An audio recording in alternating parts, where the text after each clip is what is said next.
오늘은 살아있는 믿음 시리즈 네 번째 시간입니다. 우리 지난 3주간 여러분의 삶 가운데서 어떻게 살아있는 믿음을 잘 나타내 보이고 계신가요? 우리의 삶 가운데 이 행함과 실천을 통하여서 우리의 이 살아있는 믿음을 나타내 보인다는 것은 정말 쉽지 않은 것을 저도 경험하게 됩니다. 저부터도 이 도전과 노력이 너무나도 필요한 것을 하루하루 삶 가운데 경험하게 되는데요. 요즘에 특히 이 야고보서를 묵상하면서 또 여러분과 예배 가운데 함께 나누는 가운데 저의 삶 가운데 행동 하나하나에 있어서 온갖 시험이 또 찾아오는 것을 저 또한 경험하고 있습니다. 어느 날은 제가 기분 좋게 승리하기도 하는데요, 어떤 날은 보기 좋게 패배하기도 하는 모습을 발견하게 됩니다. 그럼에도 불구하고 우리는 이 말씀을 붙들고 끊임없이 노력하면서 힘을 내야 할 것입니다. 계속해서 우리가 이 야고보서의 말씀을 굳게 붙들고 더 이상 우리 가운데 죽은 믿음이 아니라 살아있는 믿음으로 일어서는 우리 모두가 될 수 있기를 간절히 소망합니다. 제가 오늘 말씀을 나누기 앞서서 몇 가지 질문을 드릴 텐데요, 해당되시는 분들은 솔직하게 손을 들어서 표를 해주시면 좋겠습니다. 첫 번째 질문입니다.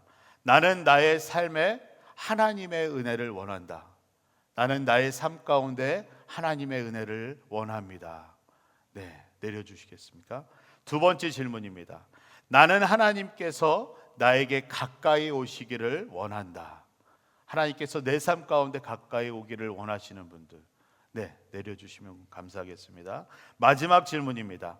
나는 나의 믿음의 삶이 주 안에서 높아지기를 원한다. 네, 믿음의 성장을 이야기하는 것이죠. 네, 내려주십시오.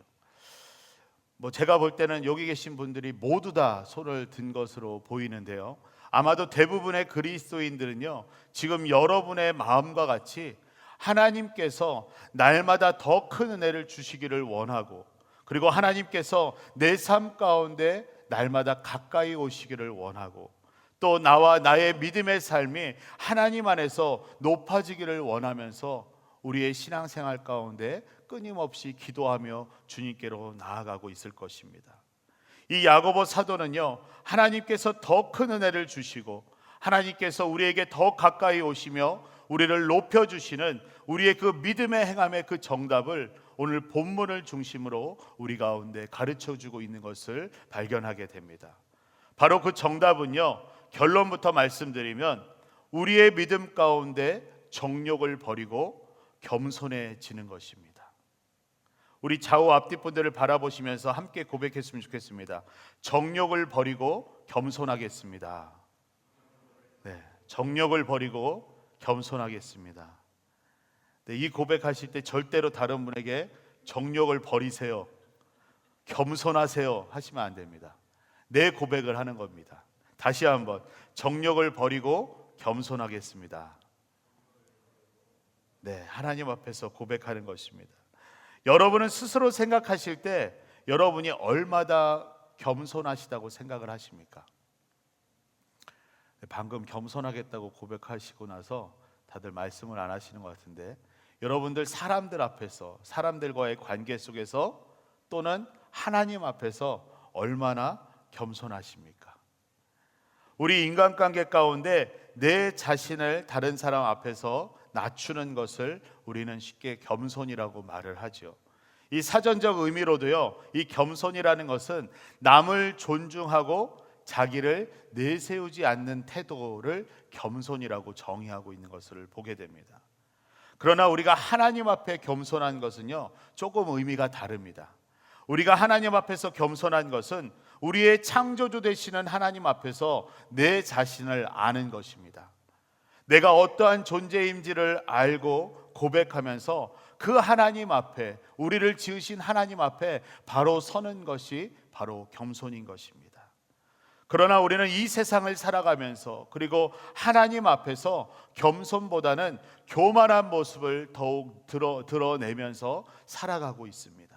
왜냐하면 우리는 이 세상을 살아가면서 세상 가운데 만족을 얻고자 우리는 쾌락을 쫓아가기 때문이죠. 그 쾌락을 쫓아가게 되다 보면 그 가운데 우리 안에는 자꾸 욕심이 생기고 정욕이 드러나게 됩니다. 그 정욕으로 인하여서 욕심과 교만의 모습이 우리 가운데 계속해서 나타나기 때문인 것이죠. 오늘 본문 1절과 2절 말씀을 보면요, 이와 같이 말씀합니다. 여러분 가운데 싸움이 어디서 오며 다툼이 어디서 옵니까? 여러분의 지체 속에 있는 싸우는 정욕에서 오는 것이 아닙니까? 여러분이 욕심을 내도 얻지 못하고 살인하고 시기해도 얻을 수 없습니다 라고 말씀합니다. 이 야고보 사도는 우리 안에 있는 정욕으로 인하여서 싸움과 다툼이 일어나고 있는데, 결국 우리가 원하는 것은 우리가 욕심을 낸다고 하여서 얻을 수 있는 것도 아니고, 살인하거나 시기하면서까지 탐을 내도 그것을 얻지 못한다라고 말씀하고 있습니다. 왜냐하면요, 이 정욕으로부터 오는 욕심은 우리로 하여금 끊임없이 더 가지려고 하고요, 원하는 것을 내가 가졌다 할지라도 그것에 만족하지 못하기 때문인 것입니다. 이에 사도 바울은요, 이 정욕에 대해서 갈라디아서 5장 16절로 17절에서 이와 같이 말씀합니다. 우리 함께 읽어볼까요? 내가 이르노니 너희는 성령을 쫓아 행하라. 그리하면 육체의 욕심을 이루지 아니하리라. 육체의 소욕은 성령을 거스리고 성령의 소욕은 육체를 거스리나니 이 둘이 서로 대적함으로 너희의 원하는 것을 하지 못하게 하려 함이니라. 아멘. 이 말씀을 통해서 보면요, 우리 안에는 두 가지가 있는데 바로 성령께서 원하시는 것과 우리의 육체 가운데 우리의 욕심과 우리의 교만함이 서로 대적하고 있다라고 말씀하고 있습니다. 또한 사도 베드로도요, 베드로전서 2장 11절에서 이와 같이 권면합니다. 영혼을 대적해 싸우는 육체의 정욕을 멀리할 것을 우리 가운데 권면하고 있죠. 우리는 그리스도인으로서 이 세상 가운데 살아갈 때에 끊임없이 내적인 싸움, 바로 영적인 싸움을 하면서 살아가고 있습니다. 그 영적인 싸움 가운데 우리가 승리하기 위해서는요, 우리는 반드시 성령님의 도우심을 구해야 합니다. 우리가 성령의 도우심을 통하여서 우리의 정욕과 우리의 욕심을 대적해 나아가면 주님께서는요, 우리의 필요와 우리가 구하는 것을 채워주시는 것을 우리의 삶 가운데 경험케 하십니다. 그런데 야고보 사도는요, 오늘 본문 2절로 3절을 통하여서 그리스도인들에게 있어서 채워지지 않고 받지 못하는 것에 대해서 이와 같이 말씀하고 있습니다. 우리 2절로 3절 말씀 함께 읽겠습니다. 구하지 않기 때문에 얻지 못하는 것입니다. 그런데 구해도 얻지 못하는 것은 여러분이 정욕에 쓰려고 잘못된 동기로 구하기 때문입니다. 아멘. 만약 우리 가운데 우리의 필요를 채워주심과 주시는 은혜를 우리가 경험하지 못하였다면 그것은 먼저 우리가 구하지 아니하였기 때문이고요, 만약 우리가 구했다 할지라도 그 목적이 정욕으로부터 와서 구한 것이라면 그것이 무엇이든지 받지 못한다는 것을 이야기하고 있는 것입니다. 예수님께서도요, 우리 가운데 마태복음 7장 7절로 8절 말씀에서 분명히 이와 같이 말씀해 주셨습니다. 우리 함께 읽어보겠습니다. 구하라, 그러면 너희에게 주실 것이다. 찾으라, 그러면 너희가 찾을 것이다. 문을 두드리라, 그러면 너희에게 문이 열릴 것이다. 구하는 사람마다 받을 것이며 찾는 사람이 찾을 것이며 두드리는 사람에게 문이 열릴 것이다. 아멘. 우리가 주님께 구하고 찾고 두드리면 우리가 구하는 것마다, 우리가 찾는 것마다, 우리가 두드리는 것마다 하나님께서는 받게 되고 찾게 되고 열리게 된다라고 분명하게 말씀해 주셨습니다. 그러나 우리가 구할 때 그 구하는 것이 우리의 정욕을 위하여 구하는 것이면 우리는 아무것도 얻을 수 없고 찾을 수도 없고 문조차 열리지 않는다는 것입니다. 때로는 우리가 정욕에 의해서 구한 것이 내 자신에게 해가 되는 경우도 있습니다. 아주 가장 쉽게 예를 들어보면요, 어린아이가 초콜릿을 너무 좋아한다고 하여서 부모에게 맨날 초콜릿 먹고 싶다고 밥 대신에 초콜릿을 달라고 하면 밥 대신에 초콜릿을 줄 수 있는 부모가 어디 있겠습니까? 이 부모는 아이가 초콜릿만 먹을 때 그 가운데 해가 되는 것을 너무나도 잘 알고 있죠. 어느 부모도 아이에게 밥 대신에 초콜릿을 먹이지 않을 겁니다. 이와 같이 지혜로우시고 선하신 하나님께서는요, 우리가 구할 때 우리의 모든 필요를 채워주시는 분이시지만, 우리가 구하는 것들 중에 우리가 정욕으로 구하는 것이 있다면, 또는 우리 가운데 하나님께서 허락해 주셨을 때에 우리에게 해가 되는 것이 있다면 하나님은 결코 우리에게 주시지 않는 것이라는 것이죠. 또한 4절 말씀을 보시면 야고보 사도 또한 이 정욕으로 인한 또 다른 모습을 우리 가운데 말씀해 주고 있습니다. 바로 세상과 친구가 되는 모습입니다. 우리 4절 말씀 함께 읽겠습니다. 간음하는 여자들이여 세상과 친구가 되는 것이 하나님의 원수인 것을 알지 못합니까? 누구든지 세상과 친구가 되고자 하는 사람은 하나님의 원수가 되는 것입니다 라고 말씀합니다. 여기서 간음하는 여자들이여 라는 표현이 나옵니다. 이 표현은 어떠한 여성만을 가리키는 것이 아니라 간음하는 모든 사람들을 지칭하고 있는 말입니다. 육신적으로나 영적으로 다 적용할 수 있지만 특별히 이 말씀에서는 우리가 영적으로 간음하는 것을 의미하고 있는데요, 먼저 우리가 육신적으로 간음한다는 것을 생각해 보면 어떠한 의미입니까? 하나님께서 정하신 이 부부의 관계, 또 사랑의 관계 가운데 질서가 있습니다. 그런데 이 간음한다는 것은 그 사랑의 관계의 질서를 떠나서 그저 생각하고 육체적인 욕망을 따라서 그 사랑을 행하는 자들을 간음하는 자들이라 이야기하고 있죠. 이것은 하나님의 창조 질서와 이 사랑의 관계의 법을 어기는 죄라고 할 수가 있습니다.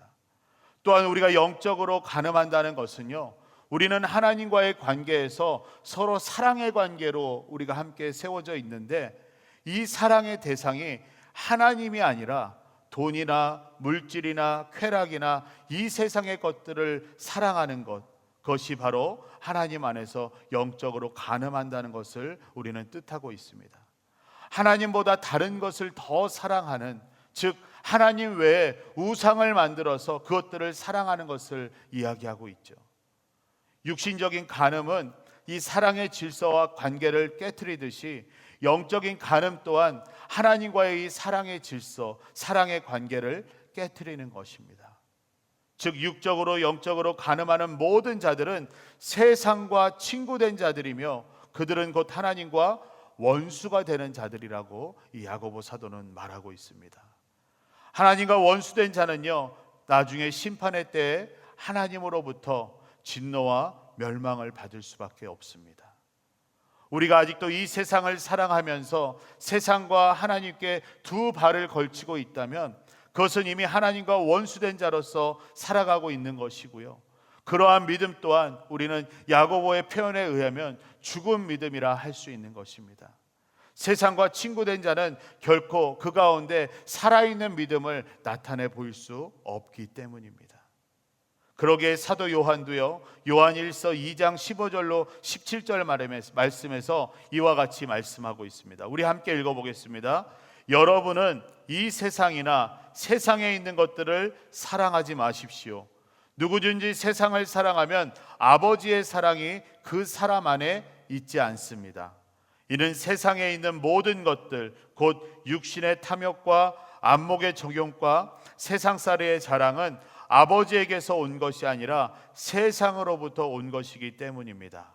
세상도 사라지고 세상의 정욕도 사라지지만 하나님의 뜻을 행하는 사람은 영원히 살 것입니다. 아멘. 사랑하는 성도 여러분, 이 말씀과 같이 잠시 있다 사라지는 것들과 친구가 되기를 원하십니까? 아니면 영원한 것과 친구가 되기를 원하십니까? 우리가 세상에서도요, 잠시 만나는 사람과는 친구가 되지 않습니다.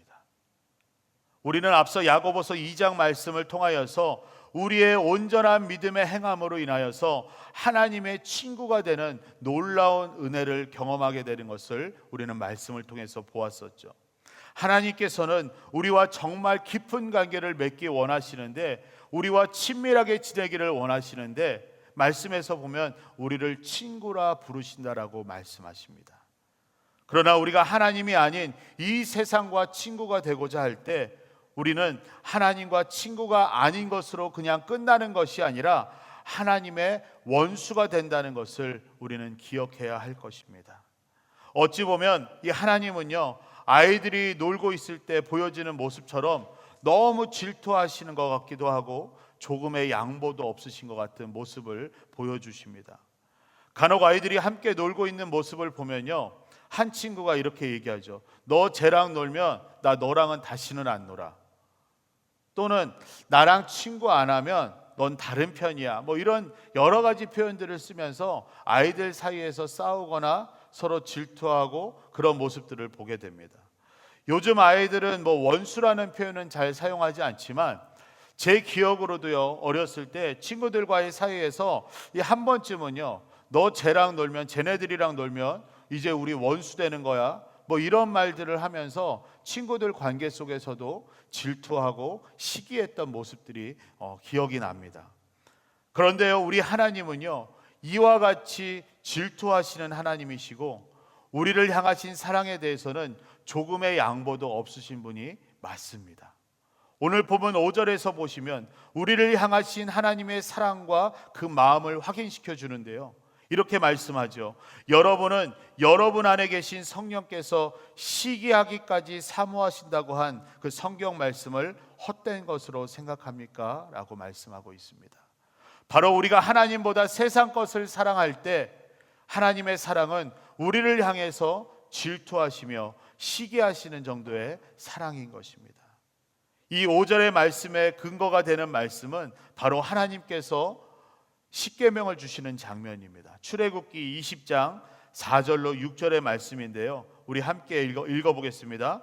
너는 너 자신을 위해 하늘에 있는 것이나 땅에 있는 것이나 물속에 있는 것이나 무슨 형태로든지 우상을 만들지 말라. 너는 그것에게 절하거나 예배하지 말라. 내 하나님 나 여호와는 질투하는 하나님이니 나를 미워하는 자들에 대해서는 아버지의 죄를 그 자식에게 갚되 3대에서 4대까지 갚고 나를 사랑하고 내 계명을 지키는 자들에게는 1000대까지 사랑을 베푼다. 아멘.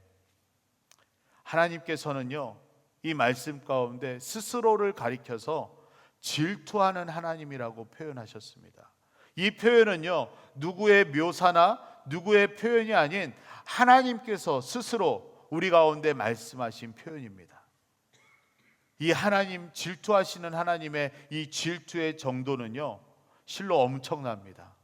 일단 하나님을 미워하면요, 아버지의 죄를 그 자식에게 갚으시는데 3대에서 4대까지 그 죄를 갚으신다라고 말씀합니다. 하지만 하나님을 사랑하고 하나님의 말씀을 지키는 자들은 몇 대까지요?